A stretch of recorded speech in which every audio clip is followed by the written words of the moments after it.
ಇನ್ನೇನು ಗೃಹ ಪ್ರವೇಶವನ್ನ ಮಾಡಬೇಕು, ಆ ಫ್ಲಾಟ್ ಅನ್ನ ನಾವು ರಿಸೀವ್ ಮಾಡಬೇಕು ಅನ್ನೋ ಟೈಮಿಗೆ ಗೊತ್ತಾಗೋಗಿದೆ, ಇಲ್ಲ ಇಲ್ಲ ಇದು ವಾಸಕ್ಕೆ ಯೋಗ್ಯವಾದಂತಹ ಜಾಗ ಅಲ್ಲ ಎನ್ನುವಂತ ರೀತಿಯಲ್ಲಿ. ಹೀಗಾಗಿ ಈ ಫ್ಲಾಟ್ ಗೆ ಇನ್ನೇನು ನಾವು ಹೋಗ್ತಾ ಇದ್ದೀವಿ, ಗೃಹ ಪ್ರವೇಶ ಮಾಡ್ತಾ ಇದೀವಿ ಅಂತ ಕನಸು ಕಂಡಂತವರು ಕೂಡ ಇದೀಗ ನಿರಾಸೆಯಿಂದ ಇರುವಂತ ಪರಿಸ್ಥಿತಿ ಎದುರಾಗಿದೆ. ಇಲ್ಲ ಇಲ್ಲ ಇದು ವಾಸಕ್ಕೆ ಯೋಗ್ಯವಾದಂತ ಬಿಲ್ಡಿಂಗ್ ಅಲ್ಲ ಅಂತ ಹೇಳಿ. ಹೇಗ್ ಗೊತ್ತಾಯ್ತು ಅಂದ್ರೆ, ಕಟ್ಟಡದ ಒಂದು ಭಾಗ ವಾಲುತ್ತೆ, ಅದು ಒಂದು ಭಾಗದಲ್ಲಿ ನಿಮ್ಗೆ ಅಲ್ಲಿ ವಿಜುವಲ್ಸ್ ಅಲ್ಲಿ ನೀಟಾಗಿ ಗೊತ್ತಾಗದೇ ಇರಬಹುದು, ಯಾಕಂದ್ರೆ ತಕ್ಷಣ ಕಣ್ಣಿಗೆ ಕಾಣುವ ರೀತಿಯಲ್ಲಿ ನಮಗೆ ಅರ್ಥ ಆಗೋ ಸ್ವಲ್ಪ ಕಷ್ಟ. ಒಟ್ಟಾರೆ ಒಂದು ಭಾಗದಲ್ಲಿ ವಾಲುತ್ತೆ, ಸ್ವಲ್ಪ ಕೆಳಗಡೆ ಬಂದ ರೀತಿಯಲ್ಲಿ ಆಗಿಬಿಡುತ್ತೆ. ಯಾವಾಗ ಬೇಕಾದ್ರೂ ಮಗುಚಿ ಬೀಳಬಹುದು ಅನ್ನೋದು ಅವರಿಗೆ ಬಹಳ ಸ್ಪಷ್ಟವಾಗಿ ಅರ್ಥ ಆಗುತ್ತೆ.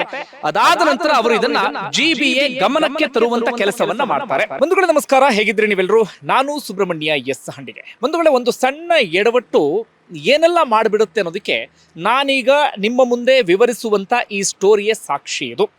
ಜೊತೆಗೆ ನಾವು ಬೆಂಗಳೂರಿನಲ್ಲಿ ಏನು ಮಾಡಿದ್ದೇವೆ ಅಂದರೆ, ಹಿಂದೆ ಏನಾಗಿತ್ತು ಅಂದರೆ ಸಾಕಷ್ಟು ಕೆರೆ ಅಂಥದ್ದೆಲ್ಲವೂ ಕೂಡ ಇತ್ತು. ಆದರೆ ಇತ್ತೀಚೆಗೆ ಆ ಕೆರೆ ಎಲ್ಲವನ್ನೂ ಕೂಡ ಮುಚ್ಚಿಬಿಟ್ಟಿದ್ದೇವೆ. ಆ ಪ್ರದೇಶದಲ್ಲಿ ದೊಡ್ಡ ದೊಡ್ಡ ಬಿಲ್ಡಿಂಗು, ಅಪಾರ್ಟ್ಮೆಂಟು ಅದೆಲ್ಲವನ್ನೂ ಕೂಡ ಕಟ್ಟೋದಕ್ಕೆ ಶುರು ಮಾಡ್ಕೊಂಡಿದ್ದೇವೆ.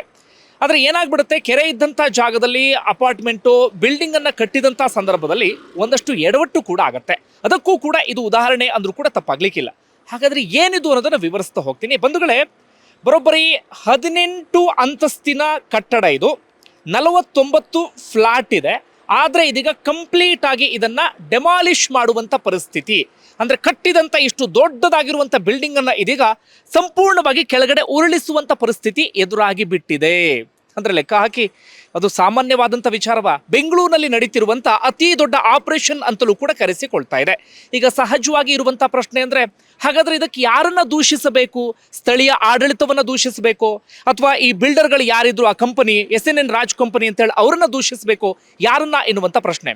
ಹಾಗೆ ಇನ್ನೊಂದು ಇಂಟ್ರೆಸ್ಟಿಂಗ್ ಸಂಗತಿ ಏನಪ್ಪಾ ಅಂದರೆ, ಇದರಲ್ಲಿ 49 ಫ್ಲಾಟ್ಗಳನ್ನು ಜನ ಖರೀದಿ ಮಾಡಿ ಬಹಳ ಖುಷಿಯಾಗಿ ಅವ್ರೇನೇನು ಗೃಹ ಪ್ರವೇಶವನ್ನ ಮಾಡಬೇಕು, ಆ ಫ್ಲಾಟನ್ನು ನಾವು ರಿಸೀವ್ ಮಾಡಬೇಕು ಅನ್ನೋ ಟೈಮಿಗೆ ಗೊತ್ತಾಗೋಗಿದೆ, ಇಲ್ಲ ಇಲ್ಲ ಇದು ವಾಸಕ್ಕೆ ಯೋಗ್ಯವಾದಂಥ ಜಾಗ ಅಲ್ಲ ಎನ್ನುವಂಥ ರೀತಿಯಲ್ಲಿ.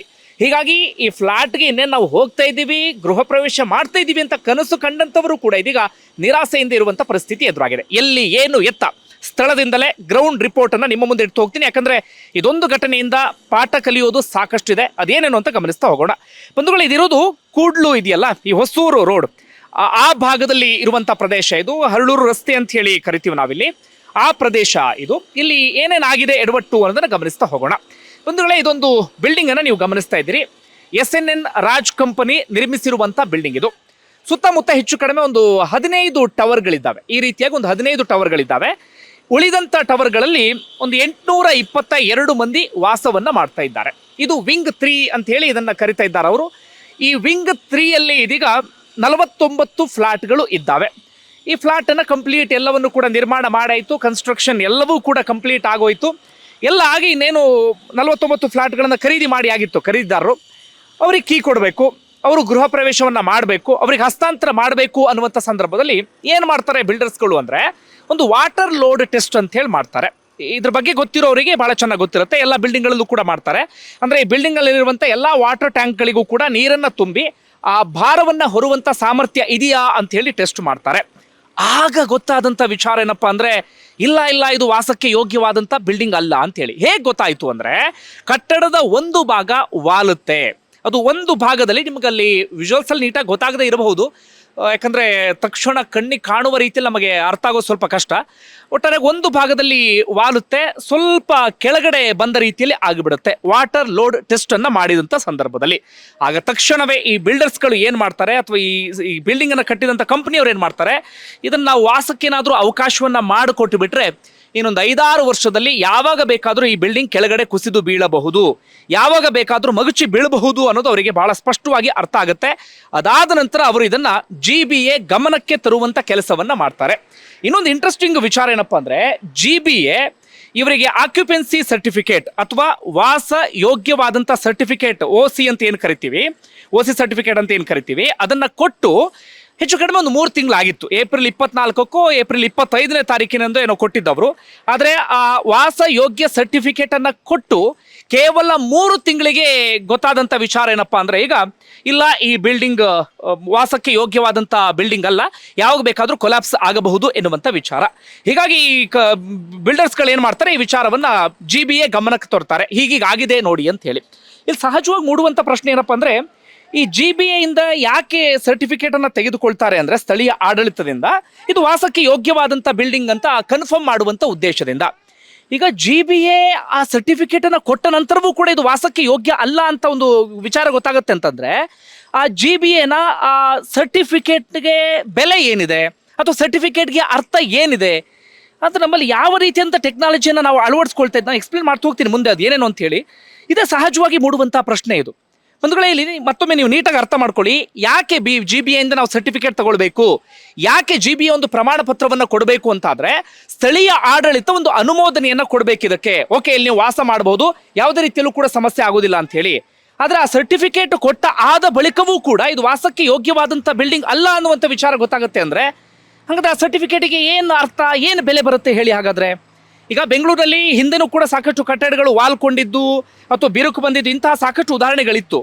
ಹಾಗಾದ್ರೆ ಈಗ ನಮಗೆ ಸಹಜವಾಗಿ ಮೂಡುವಂತ ಪ್ರಶ್ನೆ ಅಂದ್ರೆ, ಅದೆಲ್ಲದಕ್ಕೂ ಕೂಡ ಹಾಗಾದ್ರೆ ಸ್ಥಳೀಯ ಆಡಳಿತವೇ ಜವಾಬ್ದಾರಿ ಆಗಬೇಕು ಎನ್ನುವಂತ ರೀತಿಯಲ್ಲಿ. ಓಕೆ, ಅದನ್ನ ಎಕ್ಸ್ಪ್ಲೇನ್ ಮಾಡ್ತಾ ಹೋಗ್ತೀನಿ, ಏನು ಎತ್ತ, ಯಾವ ರೀತಿಯಾಗಿ ಅವರಿಂದ ಏನು ಎಡವಟ್ಟಾಯಿತು, ಅವರ ಸಮರ್ಥನೆ ಏನು ಎತ್ತ ಅಂತೇಳಿ. ಹಾಗಾದ್ರೆ ಇಲ್ಲಿ ಏನು ಎಡವಟ್ಟಾಗಿದ್ದು ಅನ್ನೋದನ್ನ ಗಮನಿಸ್ತಾ ಹೋಗೋಣ. ಒಂದು ಬಂಧುಗಳೇ, ಈಗ ನನಗೊಬ್ರು ಸ್ಥಳೀಯರಲ್ಲಿ ಬಹಳ ಚೆನ್ನಾಗಿ ಹೇಳ್ತಾ ಇದ್ರು, ಇದು ಮುಂಚೆ ಕೆರೆ ಇದ್ದಂಥ ಪ್ರದೇಶ ಅಥವಾ ಚೌಗು ಪ್ರದೇಶ ಅಂತ ಏನು ಕರಿತೀವಿ ಆ ರೀತಿಯಾದಂಥ ಪ್ರದೇಶ. ಇಲ್ಲಿ ಯಾವುದೋ ಒಂದು ಕಾಲದಲ್ಲಿ ಕೆರೆಯನ್ನು ಕಂಪ್ಲೀಟ್ ಆಗಿ ಮುಚ್ಚಾಕ್ಬಿಟ್ಟಿದ್ದಾರೆ. ಕೆರೆಯನ್ನು ಮುಚ್ಚಾಕಿ ಇಲ್ಲಿ ಬಿಲ್ಡಿಂಗ್ಗಳನ್ನು ಕಟ್ಟೋದಕ್ಕೆ ಅವಕಾಶವನ್ನ ಮಾಡಿಕೊಟ್ಟಿದ್ದಾರೆ. ಕೆಳಗಡೆ ಕೆರೆ ಪ್ರದೇಶ ಅಥವಾ ಚೌಗು ಪ್ರದೇಶ ಅಂದಾಗ ಏನಾಗ್ಬಿಡುತ್ತೆ, ಆ ಮಣ್ಣಿದೆಯಲ್ಲ, ನೀವೆಷ್ಟೇ ಅದನ್ನು ಬಲಪಡಿಸುವಂಥ ಕೆಲಸವನ್ನು ಮಾಡಿದರೂ ಕೂಡ ಆ ಮಣ್ಣಿನಲ್ಲಿ ಹೇಳಿಕೊಳ್ಳುವಂಥ ತಾಕತ್ತೇನು ಕೂಡ ಇರೋದಿಲ್ಲ. ಅದರ ಮೇಲೆ ಬಿಲ್ಡಿಂಗ್ ಏನಾದರೂ ಕಟ್ಟಿದಾಗ ಸ್ವಲ್ಪ ಎಡವಟ್ಟಾಗುವಂಥ ಎಲ್ಲ ಸಾಧ್ಯತೆಗಳು ಕೂಡ ಇರುತ್ತೆ. ಇಲ್ಲೂ ಎಡವಟ್ಟಾಗಿದ್ದೇನಪ್ಪ ಅಂದರೆ, ಆರಂಭದಲ್ಲಿ ಈ ಕಂಪನಿಯವರು ಏನು ಮಾಡ್ತಾರೆ, ಈ ಬಿಲ್ಡರ್ಸ್ಗಳು ಏನು ಮಾಡ್ತಾರೆ, ಒಂದು ಥರ್ಡ್ ಪಾರ್ಟಿ ಕೊಟ್ಟಿರ್ತಾರೆ. ಅಂದರೆ ನೀವು ಒಂದು ಮಣ್ಣಿನ ಟೆಸ್ಟನ್ನು ಮಾಡಿ ಎನ್ನುವ ರೀತಿಯಲ್ಲಿ. ಅದೇ ಪ್ರಕಾರವಾಗಿ ಅವರು ಮಣ್ಣಿನ ಟೆಸ್ಟನ್ನು ಕೂಡ ಮಾಡಿದ್ದಾರೆ, ಸಾಯಿಲ್ ಟೆಸ್ಟ್ ಅಂತೇಳಿ ಏನು ಕರಿತೀವಿ. ಸಾಯಿಲ್ ಟೆಸ್ಟನ್ನು ಮಾಡಿದ್ದಾರೆ, ಅದಕ್ಕೊಂದು ರಿಪೋರ್ಟನ್ನು ಕೊಟ್ಟಿದ್ದಾರೆ. ಆಗ ಗೊತ್ತಾದಂಥ ವಿಚಾರ ಅಂದರೆ, ಇಲ್ಲ, ಈ ಮಣ್ಣು ಯೋಗ್ಯವಾಗಿದೆ, ಇಲ್ಲಿ ಬಿಲ್ಡಿಂಗನ್ನು ಕಟ್ಟಬಹುದು ಎನ್ನುವ ರೀತಿಯಲ್ಲಿ. ಆದರೆ ಈ ಬಿಲ್ಡಿಂಗ್ ಕನ್ಸ್ಟ್ರಕ್ಷನ್ ಎಲ್ಲವೂ ಕೂಡ ಕಂಪ್ಲೀಟ್ ಆದಮೇಲೆ ಗೊತ್ತಾಗ್ತಿರುವಂಥ ವಿಚಾರ ಅಂದರೆ, ಈ ಸಾಯಿಲ್ ಟೆಸ್ಟ್ನಲ್ಲೇ ಎಡವಟ್ಟಾಗಿದೆ.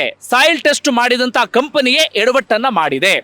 ಇಲ್ಲಿ ಬಿಲ್ಡಿಂಗನ್ನು ಕಟ್ಟೋದಕ್ಕೆ ಆ ಮಣ್ಣಿಗೆ ತಾಕತ್ತು ಇರಲಿಲ್ಲ, ಅಥವಾ ಮಣ್ಣನ್ನು ಇನ್ನೊಂದಷ್ಟು ಸದೃಢ ಮಾಡ್ಕೊಳ್ಬೇಕಾದಂಥ ಅನಿವಾರ್ಯತೆ ಇತ್ತು. ಆದರೆ ಆಗ ಸಾಯಿಲ್ ಟೆಸ್ಟ್ ಮಾಡುವಾಗ ಆ ಕಂಪನಿಯವರು ಒಂದಷ್ಟು ಎಡವಟ್ಟು ಮಾಡಿದ ಕಾರಣಕ್ಕಾಗಿ ಇವತ್ತು ಇಂಥದ್ದೊಂದು ಪರಿಸ್ಥಿತಿ ಎದುರಾಗಿದೆ. ನೋಡಿ, ಯಾವತ್ತು ಎಡವಟ್ಟಾಯಿತು ಆ ಕಾರಣಕ್ಕಾಗಿ ಆಗ ಆ ಮಣ್ಣಿನ ವಿಚಾರಕ್ಕೆ ಸಂಬಂಧಪಟ್ಟ ಹಾಗೆ ಬೇರೆ ಯಾವುದೇ ಮುಂಜಾಗ್ರತಾ ಕ್ರಮವನ್ನು ತೆಗೆದುಕೊಳ್ಳಿಲ್ಲ. ಇಷ್ಟು ದೊಡ್ಡ ಬಿಲ್ಡಿಂಗನ್ನು ನಿಲ್ಲಿಸಿಬಿಟ್ರು. ಈಗ ಇಲ್ಲಿ ಗೊತ್ತಾಗ್ತಾ ಇದೆ, ಇಲ್ಲ, ಹೀಗೀಗೆ ಆಗಿದೆ ಎನ್ನುವಂಥ ರೀತಿಯಲ್ಲಿ. ಈಗ ನಾನು GBA ಕೊಟ್ಟಂತಹ ಸರ್ಟಿಫಿಕೇಟ್ ವಿಚಾರಕ್ಕೆ ಬರ್ತೀನಿ, ಏನು ಎಡವಟ್ಟಾಗಿದೆ ಎನ್ನುವ ರೀತಿಯಲ್ಲಿ. ಈಗ ನಮ್ಮಲ್ಲಿರುವಂತಹ ಪದ್ಧತಿ ಏನು ಗೊತ್ತಾ, GBA ಯಾವ ಪದ್ಧತಿಯನ್ನು ಅಳವಡಿಸ್ಕೊಂಡಿದೆ ಅಂದರೆ, ಸರ್ಕಾರಿ ಪ್ರಾಧಿಕಾರಗಳು ಅಥವಾ GBA ಅಥವಾ ಸ್ಥಳೀಯ ಆಡಳಿತ ಈ ಬಿಲ್ಡರ್ಗಳೇ ತಂದು ಕೊಡುವಂಥ ಖಾಸಗಿ ಇಂಜಿನಿಯರ್ಗಳ ದೃಢೀಕರಣ ಪತ್ರ ಅಥವಾ ಪ್ರಮಾಣ ಪತ್ರ ಅದನ್ನು ನೋಡಿ ಕಣ್ಣು ಮುಚ್ಚಿ ನಂಬಿಕೊಂಡು ಈ ಆಕ್ಯುಪೆನ್ಸಿ ಸರ್ಟಿಫಿಕೇಟನ್ನು OCಯನ್ನು ನೀಡ್ತಾ ಇದ್ದಾವೆ. ಅಂದರೆ ಅವ್ರು ಏನು ಹೇಳ್ತಾರೆ ಬಿಲ್ಡರ್ಸ್ಗಳು, ಅವರ ಇಂಜಿನಿಯರ್ ಯಾವ ಇದನ್ನು ಕೊಡ್ತಾರೆ ಪ್ರಮಾಣೀಕರಣ, ಅದರ ಪ್ರಕಾರವಾಗಿ ಕೊಡ್ತಾ ಇದ್ದಾರೆ.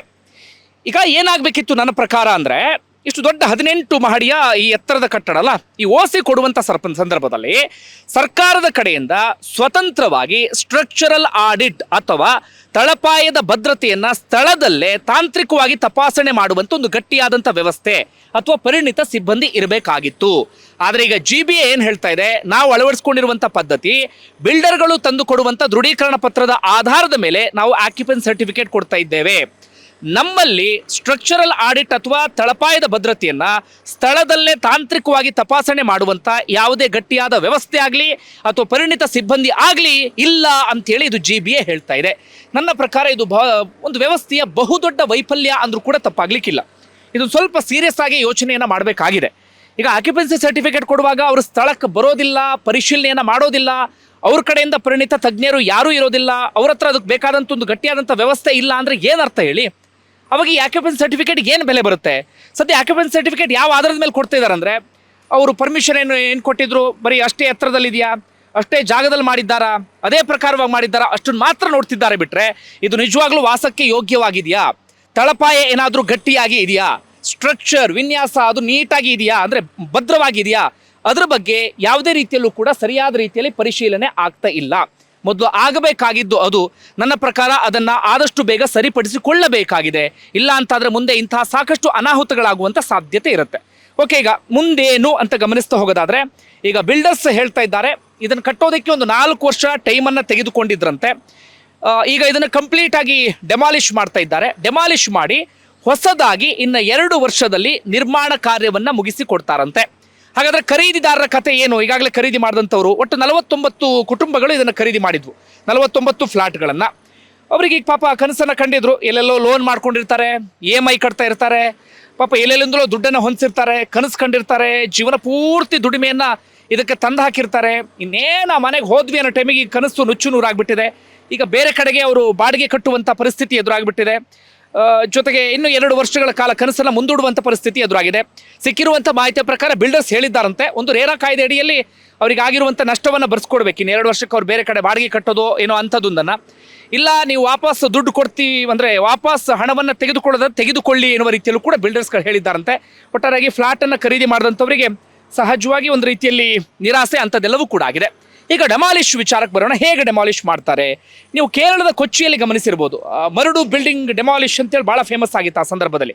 ಅದು ಇಲ್ಲಿಗೆಲ್ಲ ಕಟ್ಟಿದ್ರು, ಪರಿಸರದ ನಿಯಮಗಳನ್ನು ಬ್ರೇಕ್ ಮಾಡಿದ್ರು. ಹೀಗಾಗಿ ಸುಪ್ರೀಂ ಕೋರ್ಟ್ ನಿರ್ದೇಶನ ಕೊಟ್ಟಿತ್ತು, ಒಂದು ಸ್ಫೋಟಕವನ್ನು ಬಳಸಿ ಕಂಪ್ಲೀಟ್ ಆಗಿ ಕೆಲವು ಸೆಕೆಂಡ್ಗಳಲ್ಲಿ ಸ್ಫೋಟವನ್ನು ಮಾಡಿಬಿಟ್ಟಿದ್ರು.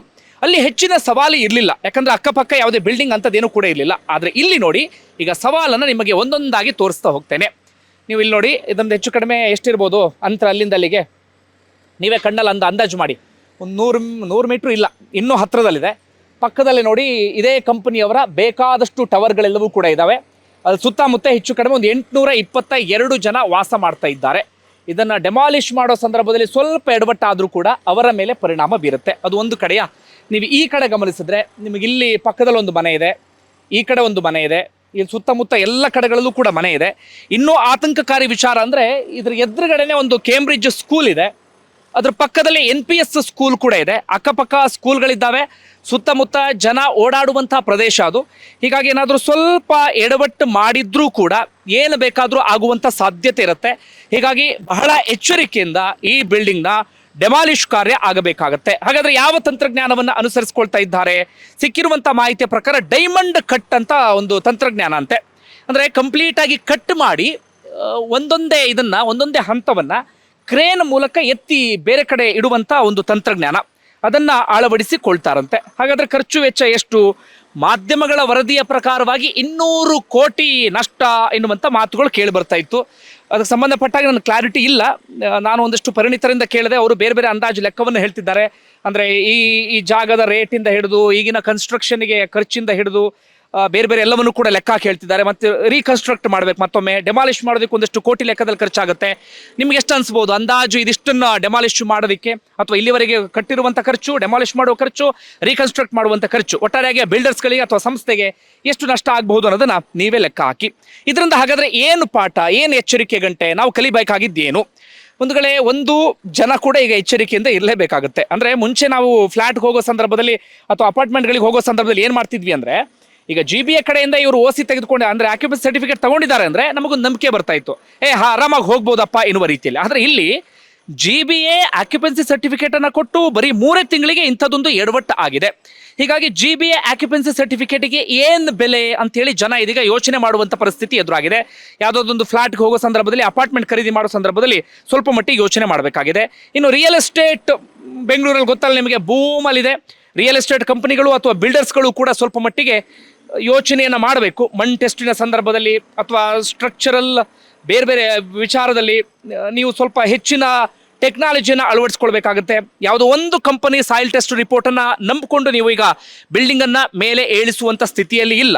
ಸಾಯಿಲ್ ಟೆಸ್ಟ್ ಮಾಡೋ ಸಂದರ್ಭದಲ್ಲಿ ಒಂದು 3-4 ಕಂಪನಿಗಳನ್ನು ಕನ್ಸಲ್ಟ್ ಮಾಡಲೇಬೇಕಾದಂಥ ಅನಿವಾರ್ಯ ಪರಿಸ್ಥಿತಿ ಇದೀಗ ಎದುರಾಗಿದೆ. ಒಟ್ಟಾರೆಯಾಗಿ ನನ್ನ ಪ್ರಕಾರ ಇದು ಪ್ರತಿಯೊಬ್ಬರಿಗೂ ಕೂಡ ಎಚ್ಚರಿಕೆ ಗಂಟೆ. GBA ಮುಂದಿನ ದಿನಗಳಲ್ಲಿ ಆಕ್ಯುಪೆನ್ಸಿ ಸರ್ಟಿಫಿಕೇಟ್ ಕೊಡುವಂಥ ಸಂದರ್ಭದಲ್ಲಿ ತನ್ನದೇ ಆದಂಥ ತಂತ್ರಜ್ಞಾನವನ್ನು ನುರಿತ ಪರಿಣಿತರಿಂದ ಟೆಸ್ಟ್ ಮಾಡಿಸಿ ಸ್ಥಳಕ್ಕೆ ಬಂದು ಸೈಟ್ ವಿಸಿಟ್ ಮಾಡಿ ನೆಕ್ಸ್ಟ್ ಆಕ್ಯುಪೆನ್ಸಿ ಸರ್ಟಿಫಿಕೇಟನ್ನು ಕೊಡಬೇಕಾಗತ್ತೆ. ಇಲ್ಲ ಅಂತಾದರೆ ಯಾವುದೇ ಬೆಲೆಯೂ ಕೂಡ ಇಲ್ಲದ ರೀತಿಯಲ್ಲಿ ಹೋಗಿಬಿಡುತ್ತೆ. ಈಗ ನಾವಿಲ್ಲಿ ಬಿಲ್ಡರ್ಸ್ಗಳನ್ನ ಇಲ್ಲಿ ದೂರೋದಕ್ಕಾಗಲ್ಲ, ಯಾಕಂದರೆ ಅವರು ಇದನ್ನು ಮುಚ್ಚಿಡುವಂಥ ಕೆಲಸವನ್ನು ಮಾಡಲಿಲ್ಲ. ಅಂದರೆ ಬಿಲ್ಡಿಂಗ್ ವಾಲ್ ಇದೆ ಅಂತೇಳಿ ನಿಮಗೆ ತಕ್ಷಣ ಗೊತ್ತಾಗಲ್ಲ. ನೋಡಿ, ಇಲ್ಲಿ ನಮಗೆ ನೋಡ್ತಿದ್ದಂಗೆ ಇದೇನೋ ವಾಲ್ ಇರಬಹುದು ಅಂಥೇಳಿ ಸ್ವಲ್ಪ ಇದರಲ್ಲಿ ಯಾರು ಪರಿಣಿತರು ಇರ್ತಾರೆ ಅಂಥವ್ರಿಗೆ ಭಾಳ ಚೆನ್ನಾಗಿ ಅರ್ಥ ಆಗುತ್ತೆ. ಈ ಬಿಲ್ಡರ್ಸ್ಗಳು ಇದೇ ಕ್ಷೇತ್ರದಲ್ಲಿ ಯಾರು ತಮ್ಮ ತಾವು ತೊಡಗಿಸ್ಕೊಂಡಿದ್ದಾರೆ ಅಂಥವ್ರಿಗೆ ತಕ್ಷಣ ಗೊತ್ತಾಗುತ್ತಿಲ್ಲ ಏನೋ ಎಡವಟ್ಟಾಗಿದೆ ಎನ್ನುವ ರೀತಿಯಲ್ಲಿ. ನಾರ್ಮಲ್ ಆಗಿ ನೀವು ಬಂದರೆ ಅದನ್ನು ಕಂಡುಹಿಡಿಯೋದು ಭಾಳ ಕಷ್ಟ. ಅವರು ಅದನ್ನು ಮುಚ್ಚಿಟ್ಟೇನಾದರೂ ಅವಕಾಶವನ್ನು ಮಾಡಿಕೊಡ್ಬೋದಿತ್ತು, ಆದರೆ ಅಂಥ ಕೆಲಸವನ್ನು ಮಾಡಲಿಲ್ಲ. ಸ್ವತಃ ಅವರೇ GBAಗೆ ತಿಳಿಸಿದ್ದು, ನೋಡಿ ಇಂಥದ್ದೊಂದು ಎಡವಟ್ಟಾಗಿದೆ, ನಮಗೆ ಡೆಮಾಲಿಷ್ ಮಾಡೋದಕ್ಕೆ ನೀವು ಅವಕಾಶವನ್ನ ಮಾಡಿಕೊಡ್ಬೇಕು ಅಂತ ಎನ್ನುವ ರೀತಿಯಲ್ಲಿ ಸದ್ಯ GBA ಏನ್ ಕ್ರಮ ತೆಗೆದುಕೊಂಡಿದೆ ಅಂದ್ರೆ ಆಕ್ಯುಪೆನ್ಸಿ ಸರ್ಟಿಫಿಕೇಟ್ ಅನ್ನ ರದ್ದುಗೊಳಿಸಿದೆ. ಈ ಕಂಪನಿಯವರಿಗೆ SNN ರಾಜ್ ಕಾರ್ಪ್ ಎನ್ನುವಂತ ಕಂಪನಿಗೆ ಇದೀಗ ಶೋಕಾಸ್ ನೋಟಿಸ್ ಅನ್ನ ಸರ್ವ್ ಮಾಡಿದ್ದಾರೆ. ಬಂಧುಗಳು ಏನಂತೀರಿ ಕಮೆಂಟ್ ಮಾಡಿ. ಧನ್ಯವಾದ.